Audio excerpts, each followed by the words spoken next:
Hello, everyone. Welcome to United States News. Biden given fiery warning on Taiwan by President Xi. U.S. President Joe Biden and China's Xi Jinping spent more than 2 hours on Friday talking through the future of their complicated relationship, with the flashpoint of Taiwan once again emerging as a key point of tension. According to a description of the call released by Beijing, Xi emphasized China's claim over the island, which has governed itself for decades. "Those who play with fire will perish by it," said the Ministry of Foreign Affairs. It is hoped that the U.S. will be clear-eyed about this. The White House has not yet released its own readout on the call, which began at 8:33 a.m. Thursday EDT, 12:33 a.m. Friday NZST, and ended at 10:50 a.m. EDT, 2:50 a.m. Friday NZST.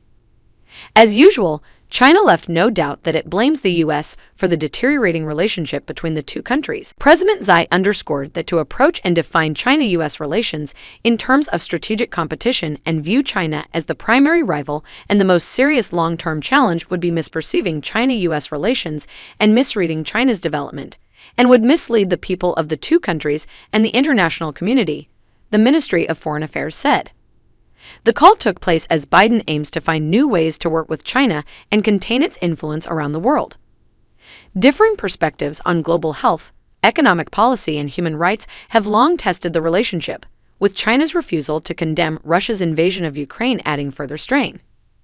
The latest pressure point has been House Speaker Nancy Pelosi's potential visit to Taiwan, which has a democratic government and receives informal defensive support from the U.S., but which China considers part of its territory. Beijing has said it would view such a trip as a provocation, a threat U.S. officials are taking with heightened seriousness in light of Russia's incursion into Ukraine. If the U.S. insists on going its own way and challenging China's bottom line, it will surely be met with forceful responses, Zhao Lijian, a spokesperson for China's foreign ministry, told reporters earlier this week. All ensuing consequences shall be borne by the U.S. Pelosi would be the highest-ranking U.S. elected official to travel to Taiwan since Republican Newt Gingrich visited the island in 1997 when he was House Speaker. Biden last week told reporters that U.S. military officials believed it was not a good idea for the Speaker to visit the island at the moment. John Kirby, a U.S. national security spokesman, said that it was important for Biden and Xi to regularly touch base. The president wants to make sure that the lines of communication with President Xi remain open because they need to, Kirby told reporters at a White House briefing. There are issues where we can cooperate with China on, and there are issues where obviously there are friction and tension. Biden and Xi last spoke in March, shortly after the Russian invasion of Ukraine. This is one of the most consequential bilateral relationships in the world today, with ramifications well beyond both individual countries, Kirby said.